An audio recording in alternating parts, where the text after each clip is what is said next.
Alright students, अपने lecture को continue करते हैं। हमने दो ग्राफ देख लिए हैं, हिस्टोग्राम और frequency polygon. Now we are going to study about ogive.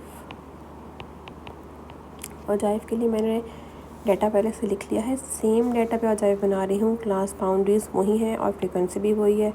आपके पास यहाँ पे एक नया कॉलम जनरेट होगा ओजाइव बनाने के लिए, that is called cumulative frequency.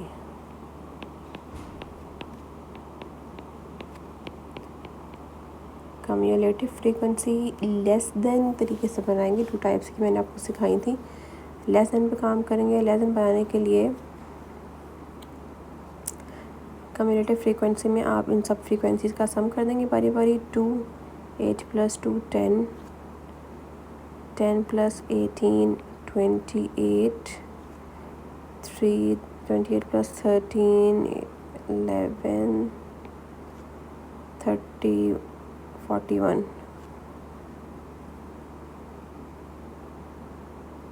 41 7 48 49 and 50. This is 50 not 60. आपने cumulative frequency less than generate कर ली है। अब अपने ग्राफ में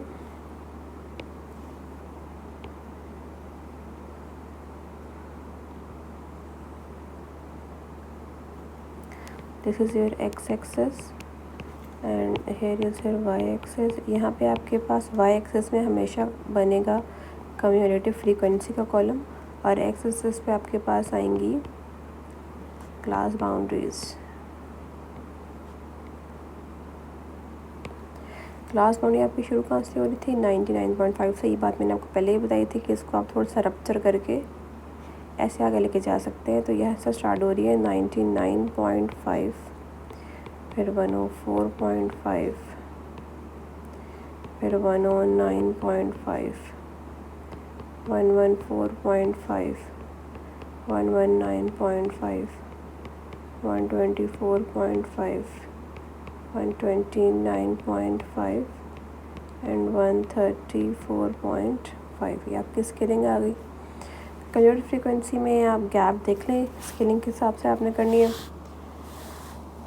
यहाँ पे मैं कर लेती हूँ 3 की स्केलिंग। अगर 3 6 नहीं ज़्यादा हो जाएगा क्योंकि 50 तक हमारा स्केल जा रहा है। हम थोड़ा सा 5 की स्केलिंग को देख लेते हैं। 5 की स्केलिंग में हम 2 का गैप दें, 2 लाइन्स का 5 10। ये भी ज़्यादा हो जाएगा बच्चों, 1 का गैप देना पड़ेगा। 5 10 15 20 25 30 35। अपने स्पेस के हिसाब से काम करिएगा। मेरे पास स्पेस कम थी तो मैंने स्केल इस तरीके से रखे। आप अपना देख के रखिएगा, ठीक है। अब आप डॉट्स बनाएंगे। सबसे पहले कम्युलेटिव फ्रीक्वेंसी 2 है, ठीक है। और आप स्केल देखोगे 104 लेस देन 104.5 पे आपके पास ये आप ऐसे देखेंगे, लेस देन 104.5। आपको कॉलम बनवाया था मैंने कम्युलेटिव फ्रीक्वेंसी का, लेस देन कम्युलेटिव फ्रीक्वेंसी का, ये बिल्कुल वैसे ही बनेगा। सिमिलरली लेस देन 109.5, फिर लेस देन 114.5 से कितनी एंड सो ऑन। तो लेस देन 104.5 इज़ हियर। इससे लेसर लोअर बाउंड्री हमें नहीं पता कितनी वैल्यूज़ है डाटा में, ओनली 2। तो 104.5 पे 2, 104.5 पे 2 समहाउ यहाँ मार्क हो जाएगा। 109.5 पे 10, 109.5 पे 10 समहाउ यहाँ मार्क हो जाएगा। 114.5 28, 114.28 हमारे पास जाएगा समहाउ।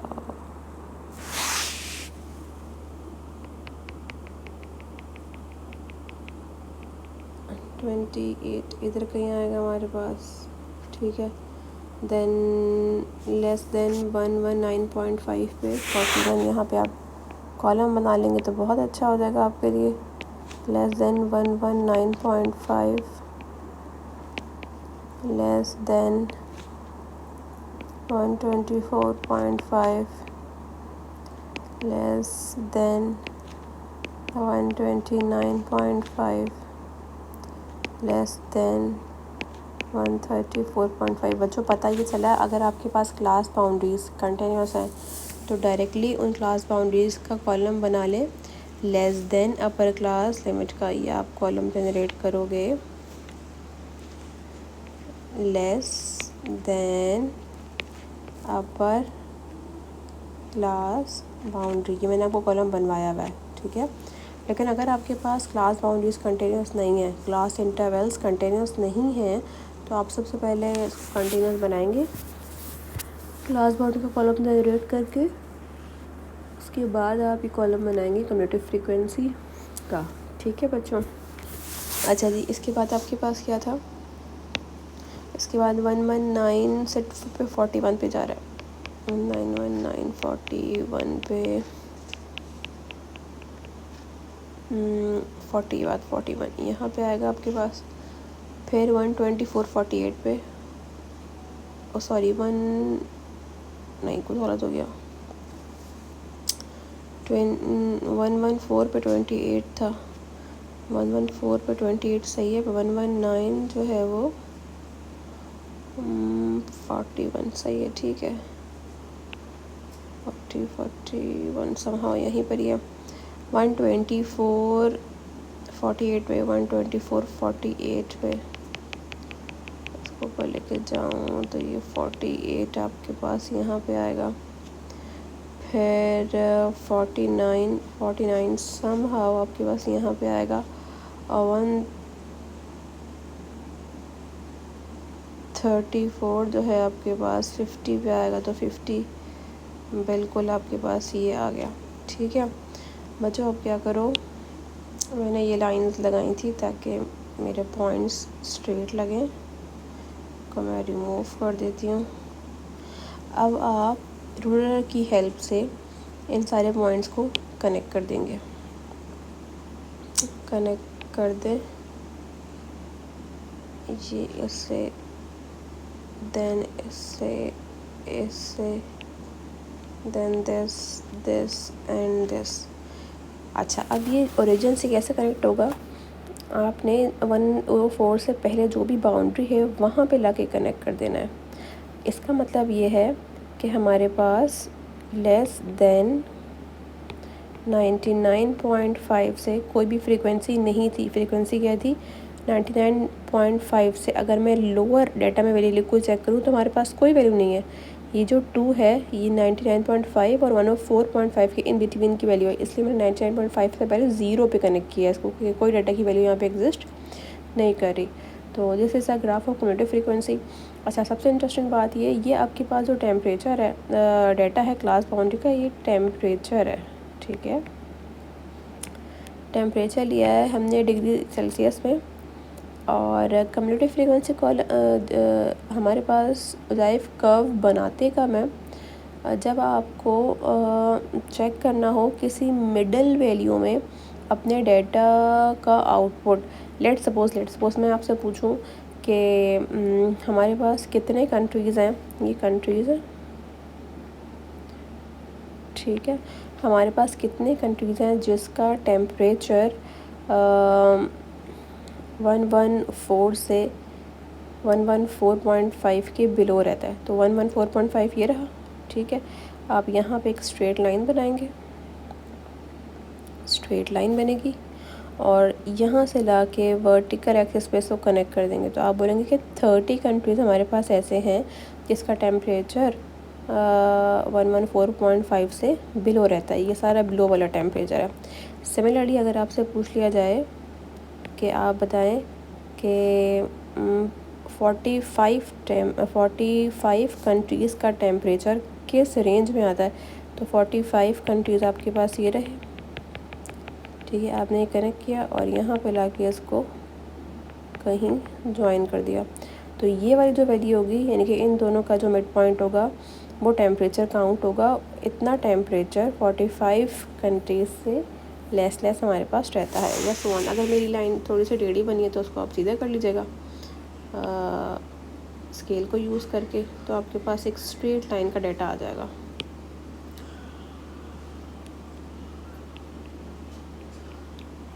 ये like this 124 degree Celsius temperature से 124.5 डिग्री सेल्सियस टेम्परेचर जो है वो ऑलमोस्ट 45 कंट्रीज का रहता है। ठीक है बच्चों, ये आपके पास टेम्परेचर रिकॉर्डिंग जो है वो बता दी है औजाइब ने। और समहाउ पेपर में ये भी आ सकता है कि मैं आपको एक डेटा दूँ और बोलूँ कि इसको न्यूमेरिकली भी कैलकुलेट करें, यानी कि मीडियन का फार्मूला लगा के भी कैलकुलेट करें और उसी डेटा को ग्राफिकली भी प्रूफ करें। और ग्राफ का नाम ना बताऊँ तो आपने औजाइब बनाना है और न्यूमेरिकल जो वैल्यू आएगी वही वैल्यू हमारे पास ग्राफ में भी अप्रॉक्सीमेटली प्लस माइनस थोड़ी बहुत हो सकती है, लेकिन वही वैल्यू हमारे पास ग्राफ में भी आ रही होती है।